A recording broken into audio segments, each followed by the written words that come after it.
어느 날 갑자기 당신의 휴대폰이 울립니다. 화면에 표시된 이름을 보는 순간 마음 한편이 무거워지는 경험을 해보신 적 있나요? 그 전화의 주인공은 분명 도움을 요청할 것이고 당신은 또다시 고민에 빠질 것입니다. 누군가가 당신의 소중한 시간과 에너지를 당연하다는 듯이 가져가려 할 때 그 순간 느끼는 답답함을 아시나요? 마치 자신의 의지와는 상관없이 다른 사람들의 필요와 기대에 따라 움직이는 인형이 된 것 같은 기분이 드는 순간들이 있습니다. 현대사회에서는 착한 사람일수록 이런 상황에 더 자주 놓이게 됩니다.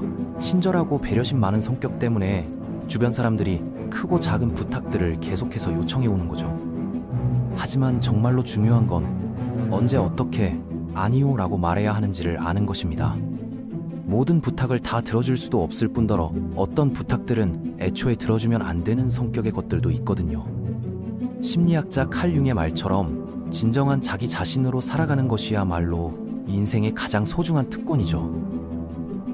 그런데 오늘날 너무 많은 사람들이 다른 사람들의 끌어안는 요구에 치여서 정작 자신의 행복과 꿈은 뒷전이 되고 있습니다. 바로 지금부터 당신이 더 이상 들어주면 안 되는 5가지 요구들에 대해 깊이 있게 살펴보겠습니다. 이런 요구들을 단호하게 거절할 수 있게 되는 순간 당신의 인생은 완전히 새로운 방향으로 흘러가기 시작할 것입니다. 첫 번째, 다른 사람의 문제를 대신 해결해달라는 요청. 주변 사람들의 복잡한 인간관계 문제에서 구원자 역할을 요구받는 경우가 대표적이죠. 배려심 많은 사람이라는 이미지 때문에 처음에는 작은 부탁 하나 정도야 들어줄 수 있다고 생각하게 됩니다. 그런데 문제는 이런 일이 반복되면서 점점 당연한 것처럼 받아들여지고 결국에는 당신의 개인적인 의무가 되어버린다는 점입니다. 처음에는 단순한 조언 한마디로 시작됐던 것이 어느새 매번 전화받아야 하는 책임이 되고 결국에는 평생에 걸친 짐으로 변질되어 버립니다. 이렇게 되면 당신은 모든 문제를 해결해주는 만능 접착제 같은 존재가 되어버리죠.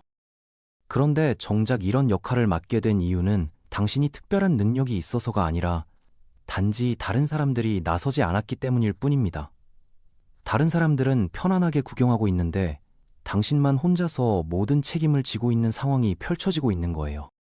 이런 상황에서 벗어나려고 할 때면 어김없이 죄책감이 몰려오고 그동안 도와줬는데 갑자기 등을 돌리는 것 같다는 생각이 들죠. 하지만 여기서 명확히 해야 할 점이 있습니다. 다른 사람의 짐을 대신 짊어지는 것은 반드시 큰 대가를 치르게 만든다는 사실입니다. 당장의 시간과 에너지는 물론이고 장기적으로는 당신의 건강과 마음의 평화, 그리고 자존감까지 모두 잃게 되는 거예요. 게다가 이런 관계는 절대로 건강한 방향으로 발전하지 않으며 오히려 상대방을 더욱 의존적으로 만들어버립니다.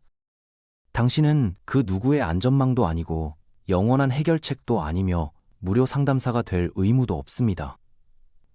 이런 식으로 대하는 사람들은 이미 적절한 선을 넘어서고 있는 것이고 당신의 선의를 악용하고 있는 것이죠.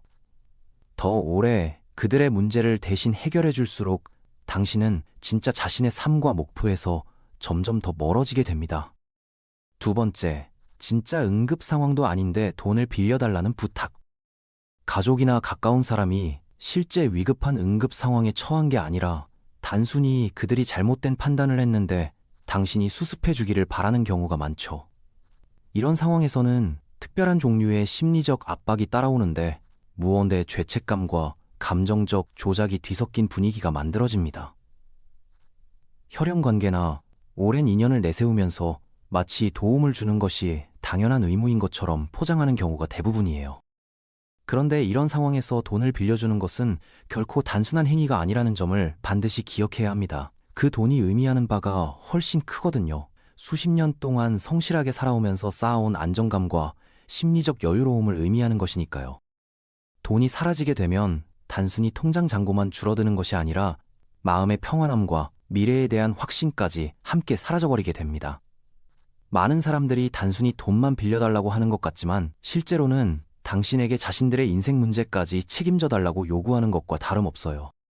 그리고 만약 당신이 거절하기라도 하면 오히려 당신을 냉정하고 이기적인 사람으로 몰아가려고 하죠. 이때 중요한 것은 관대함과 자기 자신을 희생하는 것을 혼동해서는 안 된다는 점입니다. 재정적인 경계선을 지키는 것은 이기적인 행동이 아니라 지혜로운 선택이고 당신의 미래를 보호하는 현명한 결정입니다. 당신은 지금까지 충분히 많은 것들을 해왔고, 이제는 거절할 권리를 당당하게 행사해도 되는 시점에 와 있어요. 세 번째, 가족 간의 갈등 중재 역할 요청. 가족 문제에는 묘한 끌어당기는 힘이 있어서 당신이 개입하고 싶지 않아도 자꾸만 끌려 들어가게 만들죠. 갑자기 당신이 감정적인 심판관이 되어서 애초에 참여하지도 않았던 복잡한 경기에서 공정한 판정을 내려야 하는 상황에 처하게 됩니다. 중재자라는 역할은 표면적으로는 고상하고 의미 있는 일처럼 보일 수 있습니다. 그런데 실제로는 어떤 일이 벌어지는지 아시나요? 당신이 모든 사람들의 공격 대상이 되고 상황이 악화됐을 때 모든 책임을 떠안게 되는 희생양이 되어버리는 거예요. 그러는 동안 당신은 이미 바닥난 감정적 에너지를 계속해서 소모하면서 정작 자신의 문제는 돌볼 여력이 없는 상태가 됩니다. 예를 들어서 형제 자매들이 아직 살아계신 부모님의 재산을 놓고 미리 다투는 상황을 상상해 보세요. 당신에게 신성했던 가족이라는 공간이 갑자기 자존심과 권리 주장, 그리고 분노로 가득한 전쟁터로 변해버리는 거죠. 이때 당신은 어느 한쪽 편을 들거나 중립을 지키면서 당신이 시작하지도 않은 갈등에서 평화를 만들어내야 한다는 엄청난 압박을 받게 됩니다. 문제는 이런 갈등에서 진정한 승자는 존재하지 않으며 당신이 아무리 노력해도 모든 사람을 만족시킬 수 없다는 점입니다. 이제는 더 이상 그런 역할을 맡을 필요가 없습니다. 당신의 소중한 감정적 에너지는 해결 불가능한 관계 문제를 억지로 고치려고 애쓰는 데 쓰일 것이 아닙니다. 대신 치유와 기쁨, 그리고 자기 발견을 위해서 사용되어야 해요. 그들이 알아서 해결하도록 내버려 두세요. 당신은 그 누구의 부수적인 피해자도 될 이유가 없거든요. 네 번째, 당신의 본연의 모습을 바꿔달라는 부탁이나 생활 방식 변경 요구. 누군가가 그런 옷은 입으면 안 되지, 그런 음악은 듣지 말아라, 그런 식으로 말하면 안 된다고 지적하는 순간이 오죠. 겉으로는 무해한 조언이나 관심처럼 들릴 수 있지만 그들이 진짜로 전달하려는 메시지는 너다운 모습으로 살지 말라는 것입니다. 이것은 당신의 영혼과 정체성에 대한 일종의 폭력이라고 할 수 있어요. 당신은 수십 년에 걸쳐서 기쁨과 슬픔, 올바른 선택과 잘못된 결정들을 모두 겪으면서 지금의 독특하고 소중한 모습이 되었습니다. 당신의 모든 습관과 취향, 그리고 들려주는 이야기 하나하나에는 깊은 의미와 개인적인 역사가 담겨 있어요. 그런데 이제 와서 누군가가 감히 그것들이 시대에 뒤떨어졌다거나 부적절하다고 말하는 거죠. 그들의 현재 생활 방식이나 가치관에 맞춰서 당신 자신을 업데이트해야 한다고 요구하는 겁니다. 하지만 당신은 유행에 따라 편집되어야 할 대상이 아니고 다시 써야 할 빈 종이도 아닙니다. 자기 자신에게 충실하고 싶어하는 마음은 고집이나 완고함이 아니라 건강한 생존 본능입니다. 왜냐하면 자신의 정체성을 조금씩 포기하기 시작하면 그 과정이 멈추지 않기 때문이거든요. 얼마 지나지 않아서 거울 속의 자신조차 알아보지 못하게 되어버리고 결국에는 자신이 누구인지도 모르는 상태가 되어버립니다. 당신은 까다로운 사람도 아니고 융통성이 없는 것도 아닙니다. 단지 사랑받을 자격이 있는 자신만의 인생에 뿌리를 내리고 살고 있을 뿐이에요. 절대로 다른 사람의 편안함이나 기대를 위해서 당신의 진정성과 개성을 바꾸지 마세요. 다섯 번째, 당신의 감정과 행복보다 다른 사람의 기분을 우선시하라는 지속적인 압박. 마지막으로 당신의 감정보다 다른 사람의 감정을 항상 우선시하라는 무언의 압박도 거부해야 할 요구입니다. 가족관계나 오랜 친구관계에서는 종종 내가 양보해, 내가 참아줘, 네가 이해해줘 라는 식의 기대가 생기기 마련입니다. 특히 성숙하고 이해심 많은 사람으로 인정받아온 경우라면 더욱 그런 역할을 강요받게 되죠. 당신이 더 어른스러우니까, 당신이 더 여유가 있으니까, 당신이 더 참을성이 있으니까 라는 이유로 계속해서 양보와 희생을 요구받게 됩니다. 하지만 관계에서 한쪽이 항상 양보하고 참는 구조는 결코 건강하지 않습니다. 당신도 화낼 권리가 있고 기분 나빠할 권리가 있으며 자신의 감정을 솔직하게 표현할 권리가 있습니다. 다른 사람이 불편해한다는 이유로 당신의 정당한 감정 표현을 억누르는 것은 감정적 학대의 한 형태라고 볼 수 있습니다. 감정에는 옳고 그름이 있는 것이 아니라 단지 느끼는 것이고 표현되어야 할 자연스러운 반응입니다. 당신이 속상해하거나 화가 나는 상황에서 왜 그런 걸로 화내냐? 좀 더 넓은 마음을 가져라 라는 식으로 감정을 무시당해서는 안 됩니다. 진정한 사랑과 존중은 서로의 감정을 동등하게 인정하고 배려하는 것에서 시작됩니다.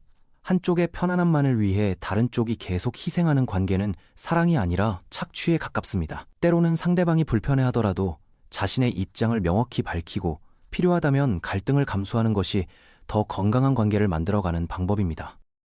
지금까지 살펴본 5가지 요구들의 공통점은 모두 당신의 개인적인 경계선을 침범한다는 것입니다. 경계선이란 자신의 시간, 에너지, 감정, 정체성을 보호하는 보이지 않는 선을 말합니다. 이 선이 명확하지 않으면 다른 사람들이 쉽게 침범에 들어와서 당신의 소중한 것들을 가져가려 할 것입니다. 건강한 경계선을 설정한다는 것은 자신의 한계를 명확히 아는 것에서 시작됩니다. 무엇을 할 수 있고 무엇을 할 수 없는지, 어디까지가 도움이고 어디서부터가 과도한 개입인지를 스스로 정확하게 파악해야 합니다. 경계선을 지키는 것은 이기적인 행동이 아닙니다. 오히려 건강한 관계를 유지하기 위해 반드시 필요한 일이죠. 자신의 한계를 명확히 알고 그것을 타인에게도 분명히 전달할 수 있어야 상호 존중에 기반한 진정한 관계가 가능해집니다. 무조건적인 희생과 양보는 미덕이 아니라 자신과 상대방 모두를 망치는 독이 될 수 있습니다. 당신이 계속 모든 것을 들어주면 상대방은 당신을 당연하게 여기게 되고 당신은 점점 지쳐가면서 관계에 대한 원망이 쌓이게 됩니다. 그렇다면 이런 요청들을 받았을 때 어떻게 대응해야 할까요? 먼저 즉석에서 대답하기보다는 시간을 두고 생각해보겠다고 말하는 것이 좋습니다. 조금 생각해보고 연락드릴게요 라거나 상황을 정리해서 다시 이야기해요 라는 식으로 말하면 됩니다. 감정에 휩쓸려서 성급하게 결정하면 나중에 후회할 가능성이 높습니다. 충분히 생각해본 후에 자신의 상황과 능력, 그리고 그 요청이 정말 합리적인지를 냉정하게 판단해야 합니다. 거절할 때는 죄책감을 느낄 필요가 없습니다. 당신에게도 자신의 삶을 살아갈 권리가 있고 모든 사람을 도와줄 의무는 없습니다. 대신 거절의 이유를 명확하고 정중하게 설명하되 과도한 설명으로 빌미를 주지 않는 것이 중요합니다. 지금은 도와드릴 수 없는 상황입니다 라고 간단 명료하게 말하는 것만으로도 충분합니다. 길게 설명하려 하면 상대방이 그 이유들을 하나씩 반박하면서 설득하려 들 수 있거든요. 또한 대안을 제시하는 것도 좋은 방법입니다. 직접적인 도움은 줄 수 없지만 다른 해결 방법이나 도움받을 수 있는 곳을 알려주는 식으로 말이죠. 이렇게 하면 상대방도 당신이 무조건 외면하는 것이 아니라 나름의 배려를 하고 있다는 것을 이해할 수 있을 것입니다.